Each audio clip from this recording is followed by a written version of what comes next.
Hello friends, मैं हूं आपका दोस्त असीमानंद और आप देख रहे हैं आपका अपना यूट्यूब चैनल हमारी बगिया। दोस्तों, आज का जो वीडियो है बहुत दूर से आया है और जहां मैं रहता हूं यहां से लगभग 2500 किलोमीटर की दूरी से ये वीडियो मेरे पास पहुंचा है।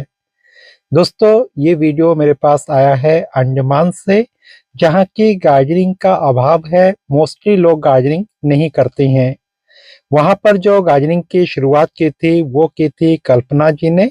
और अपने घर से शुरुआत करने के बाद धीरे-धीरे कुछ पेड़-पौधे बढ़ाने लगी और धीरे-धीरे अपने गार्डन को अब उन्होंने एक नर्सरी का रूप दिया, जहाँ से कि अब लोग उनसे पौधे खरीद करके ले जाते हैं। दोस्तों, आज के वीडियो में हम कल्पना जी के इस नर्सरी को तो देखेंगे ही और साथ ही साथ कल्पना जी के संघर्ष के बारे में भी थोड़ा बहुत जानेंगे। दोस्तों, कल्पना जी यूँ तो कोलकाता की बेटी हैं, लेकिन वो जो है अंडमान की बहू बन कर के वहाँ गई और वहाँ पर काफ़ी संघर्षों में अपने जीवन को यापन करने लगी। टोटल धीरे-धीरे जो भी घर का खर्च है या जो भी दायित्व है उन्होंने अपने हाथ में ले लिया, और अभी भी जो ये आप देख रहे हैं घर, ये उनका अपना घर नहीं है, बल्कि यहाँ पर उन्होंने ये रेंट में लिया हुआ है। और एक रेंट के जो घर है उसी में ही जो है इन्होंने अपने बागवानी की स्टार्टिंग की। शुरू-शुरू में जो पौधे हैं वो कुछ-कुछ कोलकाता से लाती रही, हालाँकि वहाँ से लाने का जो खर्चा है बहुत ज़्यादा होता था और वहाँ से ज़्यादा पौधों को लाना भी संभव नहीं था। अंडमान में भी उनको कोई नर्सरी नहीं मिली, बस उन्होंने जो है मोस्टली पौधे कोलकाता से ही बार-बार जा कर के खुद लेकर के आई और उसके बाद धीरे-धीरे उन्हीं की कटिंग ले-लेकर के उन्होंने दूसरे पौधे तैयार करना शुरू किया। इस तरह से पौधों की संख्या उनके पास बढ़ती गई और लोग जो है उनके आसपास से और जो दूर-दराज के लोग हैं वो भी उनके घर को देखने आने लगे। इससे उनकी हिम्मत और बढ़ी और उन्होंने जो है इसको एक छोटे से व्यवसाय का रूप ही दे दिया। अब लोग जो उनसे पौधे माँगने आते हैं, तो अब जो है वो इन पौधों को उनको सेल भी करती है और इससे जो अर्निंग है वो भी उनको हो जाती है। दोस्तों, अंडमान में मोस्टली लोग सुपारी की खेती करते हैं, लेकिन गमलों में इस तरह से पेड़-पौधे उन्होंने बहुत कम देखा है या नहीं देखा है, ये भी हम कह सकते हैं। एक ऐसे जगह पर गार्डनिंग को शुरुआत करना काफ़ी ज़्यादा बोझिल भरा काम था और काफ़ी कठिन भी था, लेकिन वो हिम्मत नहीं हारी और आज जो है ये काफ़ी बड़ा व्यवसाय उनका बन चुका है। लगभग 2 साल पहले भी मैं इनके घर का जो ये वीडियो है आपके लिए लाया था, उस समय इनकी गार्डनिंग काफ़ी छोटे स्तर पर थी। लेकिन उसके बाद कई सारे परेशानियाँ उनके लाइफ में आई और फिर उन्हीं परेशानियों से जूझते हुए उन्होंने फिर से अपने काम को आगे बढ़ाया और अब जो है उनका गार्डन हमें काफ़ी बड़ा नज़र आता है। दोस्तों, चूँकि अंडमान में मोस्टली गर्मी का मौसम बना हुआ रहता है और बरसात तो होती रहती है, तो उन्होंने ऐसे पौधों को ही वहाँ पर चुना जो कि हमेशा रहने वाले हो और बोगनवेलिया को उन्होंने खास स्थान दिया। बोगनवेलिया काफ़ी ज़्यादा कलर में आते भी हैं और बहुत हार्डी प्लांट होता है और हमेशा इसमें फूल रहते हैं। तो सबसे ज़्यादा जो उन्होंने लगाया अपने गार्डन में वो है बोगनवेलिया और इन्हीं के ब्रांच से वो जो है बहुत सारे पौधे तैयार करते गए और अब जो है उनके नर्सरी में सबसे ज़्यादा पौधा दिखाई देते हैं, तो वो है बोगनवेलिया के। दोस्तों, उनके वहाँ पर पॉट्स वगैरह काफ़ी महँगे होते हैं, तो उन्होंने जो है ग्रो बैग का मोस्टली सहारा लिया और ग्रो बैग भी बिल्कुल हल्के मटेरियल का जो कट्टों वगैरह से बना हुआ होता है, तो उन्हीं ग्रो बैग में ही इनके कटिंग को लगा-लगा करके बड़ा किया। और जो खाद वगैरह है वो भी कुछ ख़ास नहीं, बस जो भी पत्ते वगैरह हैं, उनको सड़ा-गला करके ही इन्होंने खाद के रूप में यूज़ किया और उसी में इनके पौधे जो है इतनी अच्छी फ्लावरिंग कर रहे हैं। वहाँ खाद वगैरह का भी प्रचलन नहीं है, इनमें जो भी खाद है वो नेचुरल खाद ही है, घर के जो किचन वेस्ट है और जो गार्डन वेस्ट है, बस उन्हीं चीज़ों का यूज़ करके ही यहाँ पर ये सारे फूल खिले हुए हैं। आपको पता है कि वहाँ जो है फसल वगैरह दूसरे तरह के नहीं होते हैं, केवल सुपारी होती है और वो भी बिल्कुल नेचुरल क्लाइमेट में होते हैं।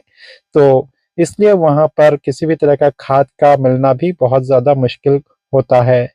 दोस्तों, अगर नेचुरल गार्डनिंग सीखनी है तो कल्पना जी के इस गार्डन को देख कर के सीखा जा सकता है, जहाँ किसी भी प्रकार के खाद का या मार्केट में मिलने वाली खाद का प्रयोग इसमें नहीं किया गया है। अधिकतर लोग या अधिकतर गार्डनिंग चैनल में आप खूब सारे खाद को देखते होंगे जो दुकानों से बहुत महंगी-महंगी मिलती है और कई जगह तो मिलते भी नहीं हैं और आपको जो है ऑनलाइन उसको ऑर्डर करना पड़ता है और ऑनलाइन जब आप ऑर्डर करते हैं तो इन सब चीज़ों की कीमत बहुत ज़्यादा हो जाती है और इस तरह से गार्डनिंग जो है एक बहुत महँगा शौक लगने लगता है। तो ये जो शौक है कोई महँगा शौक नहीं है, आप बस जो भी किचन वेस्ट है, जो भी गार्डन वेस्ट है, जो इसके पत्ते हैं, फूल है, इन सब चीज़ों का अगर आपने एक बार अच्छे से यूज़ करना सीख लिया, तो आपके लिए गार्डनिंग कोई बड़ी बात नहीं होगी और सभी के सभी खाद जो है इन सब नेचुरल चीज़ों के सामने फेल हो जाएँगे। दोस्तों, जंगल में विविध प्रकार के पौधे उगते हैं और जितने भी आप फूलों के पौधे वगैरह देखते होंगे या कोई भी सजावटी पौधे देखते होंगे, तो ये भी कहीं न कहीं नेचुरल कंडीशन में उगे होंगे और वहाँ से ला करके फिर नर्सरी में सबको डाला जाता है और धीरे-धीरे वो पौधे जो है गमलों में शिफ्ट हो जाते हैं और इस तरह से सब जगह फैल जाते हैं। तो उन सब जगहों में जहाँ पर ये शुरुआत में थे, उनको कौन खाद देता होगा? दोस्तों, किसी भी तरह के खाद की ज़रूरत नहीं होती, आप सबको पता है। पौधे अपना भोजन जो है स्वयं बनाते हैं, बस प्रकाश संश्लेषण की क्रिया करते हैं और जो भी उसके आस-पास ज़मीन में पत्ते वगैरह होते हैं या दूसरे जो सूक्ष्म जीव-जंतु होते हैं, जो मरते रहते हैं और उसी से जो है वो नेचुरल खाद उनको मिलती है। वही पत्ते सड़-गल करके जो है खाद बन जाते हैं और उसी से उनकी पूर्ति हो जाती है और पौधे जो है नेचुरल क्लाइमेट में बढ़ते रहते हैं। तो बस हमें भी यही करना है, नेचुरल जितने भी चीज़ें हैं जो सड़ने करने वाली चीज़ें हैं, बस उन्हीं चीज़ों का यूज़ करके हमें अपनी गार्डनिंग को करना है और ऐसे करेंगे तो हमारी गार्डनिंग बहुत ही बेहतर बन जाएगी। दोस्तों, बाजार में मिलने वाले जितने भी तरह के रासायनिक खाद है वो आपके पौधों को बहुत जल्दी बड़ा तो कर देगी, बहुत जल्दी फल-फूल तो ला देगी,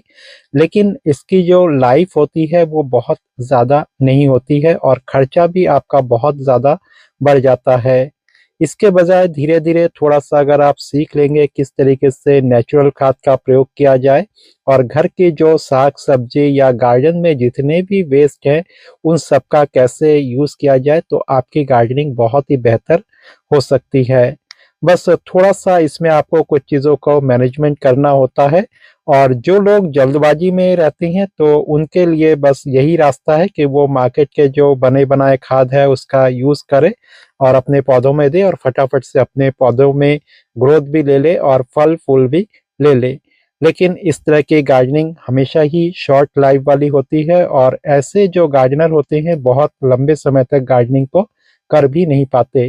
क्योंकि वो देखते हैं कि गार्डनिंग में बहुत ज़्यादा खर्चा होता है और बहुत जल्दी कई बार जो है पौधे मर भी जाते हैं और बहुत सारे लोग जो है यूट्यूब में देखते रहते हैं अलग-अलग तरह के खादों को और जो कि उनके आस-पास मिलते भी नहीं है, तो वो परेशान होकर के गार्डनिंग करना ही छोड़ देते हैं। दोस्तों, कल्पना जी के गार्डन में जो भी पौधे आप देख रही हैं, तो सब के सब जो है किचन वेस्ट और गार्डन वेस्ट का ही कमाल है। उन्होंने जो है कोई भी पत्ते कहीं पर इधर-उधर नहीं फेंके, सबको इकट्ठा एक जगह किया, चाहे उसमें सूखे पत्ते हो, चाहे गीले पत्ते हों या सूखे हुए फूल हो, केले के जो वेस्ट पेड़ है, उनको भी जो है बहुत छोटे-छोटे कट करके उन्होंने एक जगह ढेर किया और उसी से ही जो है धीरे-धीरे सड़-गल करके वही चीज़ें खाद बन गई। दूसरी ओर किचन में निकलने वाले जितने भी तरह के किचन वेस्ट है, चाहे वो सब्जियों के छिलके हो या सब्जियों का जो भाग हम यूज़ नहीं करते, इस तरह की चीज़ें हों या जो भी मछली या मीट जो है जब वो कच्चे रहते हैं तो बहुत सारे वेस्ट पार्ट उसके रहते हैं, तो ये सब भी यूज़ किया जा सकता है गार्डनिंग में। इसके अलावा चाहे चाय पत्ती हो चाहे जो भी हम दाल चावल जो भी हम जो है बनाते हैं, तो उसको धोने के लिए जो पानी का यूज़ करते हैं तो उस पानी का यूज़ करना, या वेस्ट रोटियां ही क्यों ना हो, वेस्ट चावल ही क्यों ना हो, तो सब चीज़ का प्रयोग गार्डनिंग में किया जा सकता है। बस उसका एक जो सही मैनेजमेंट है वो आपको सीखना होगा। इस मैनेजमेंट को सीखने के लिए हमारी बगिया यूट्यूब चैनल में बहुत सारे किचन वेस्ट गार्डनिंग से रिलेटेड वीडियोस है, तो उन वीडियोस को आप देख सकते हैं और डिटेल में जो है सारी चीज़ों को सीख सकते हैं। दोस्तों, जो लोग गार्डनिंग के शौकीन हैं लेकिन पैसों का अभाव है, तो वो कल्पना जी की तरह ही ये राह चुन सकते हैं और जो भी गार्डनिंग वो करते हैं थोड़ा बहुत, तो उसी के ब्रांच को लेकर के, उन्हीं पौधों के ब्रांच को लेकर के नए कटिंग से जो है पौधे तैयार कर सकते हैं और उसको जो है छोटे-छोटे पॉट में लगा करके सजा करके रख सकते हैं। और जब दूसरे लोग आपके गार्डनिंग को देखेंगे तो स्वतः ही जो है वो भी उन पौधों को आपसे खरीदने की बात करने लगेंगे और इस तरीके से आपका एक छोटा-सा व्यवसाय भी शुरू हो सकता है और साथ ही साथ आपके शौक भी पूरे हो सकते हैं। दोस्तों, कल्पना जी के इस गार्डन को देख करके आप में से बहुत सारे लोग कल्पना जी से पौधे खरीदना चाहेंगे, लेकिन ये संभव नहीं है हर जगह के लिए, क्योंकि भारत से जो है काफ़ी दूर पड़ता है, समुद्र के बीच में अंडमान, जो कि भारत का ही जो है हिस्सा है। और अंडमान निकोबार का जो द्वीप समूह है, आपने नाम सुना होगा, तो वहाँ के जो लोग हैं, जो लोग अंडमान में रहते हैं, वो इनसे चाहे तो पौधे खरीद सकते हैं। इसके लिए मैं उनका जो नंबर है वो डिस्क्रिप्शन बॉक्स में दे दूँगा। लेकिन अगर आप इंडिया में भारत के किसी राज्य में अगर रहते हैं, तो यहाँ से खरीदना चाहेंगे तो इसके लिए काफ़ी मुश्किल होगी। तो इसके लिए जो है आप अदर जितने भी वीडियोज़ हैं मेरे, जो गार्डन से रिलेटेड है, नर्सरी से रिलेटेड है, तो उन वीडियोज़ को देख सकते हैं, वहाँ से खरीद सकते हैं। या सबसे ज़्यादा बेटर है कि आप अपने आस-पास के जो नर्सरी हैं, उनसे संपर्क करें और उनसे इस तरह के पौधे को खरीदें। दोस्तों, बहुत सारे लोग दूर-दराज के एरिया में रहते हैं जहाँ की आस-पास नर्सरी भी नहीं होती है, तो ऐसे लोगों को भी जो है निराश होने की ज़रूरत नहीं है। आस-पास किसी के घर में कोई पौधा होगा, तो उसी से ब्रांच ले लें और अलग-अलग घरों से अलग-अलग तरह के पौधे आपको मिल जाएँगे। बस आपको उनको कलेक्ट करने की ज़रूरत है, एक जगह लगाने की ज़रूरत है और धीरे-धीरे देखेंगे कि आपका गार्डन भी बड़ा हो रहा है। कोई ऐसा चीज़ नहीं है कि आपने कहीं पर दूसरे के पास बहुत दूर है, वहाँ आपने देखा, या हमारी बगिया यूट्यूब चैनल में आपने देखा और वो पौधा आपके आस-पास नहीं मिल रहा है और आप उसके लिए बहुत ज़्यादा परेशान हो जाते हैं। तो इस तरह से परेशान होने से काम नहीं चलेगा। आपको धीरे-धीरे आस-पास के चीज़ों से ही गार्डन को तैयार करना है और धीरे-धीरे देखेंगे कि वो जो पौधा आप ढूँढ रहे हैं, वो भी कभी न कभी आपके सामने आ जाएगा। बस थोड़े से प्रतीक्षा की ज़रूरत है और थोड़े से मेहनत की ज़रूरत है। उम्मीद है दोस्तों, अंडमान से आया हुआ ये वीडियो और कल्पना जी का गार्डन, उनकी मेहनत और जो मेरी बताई हुई कुछ बातें हैं, आपको काफ़ी अच्छा लगा होगा और कहीं न कहीं आप जो है थोड़ा-सा इंस्पायर भी हुए होंगे। इसी उम्मीद के साथ मिलते हैं फिर कल। आज के लिए दीजिए विदा और देखते रहिए हमारी बगिया। नमस्कार।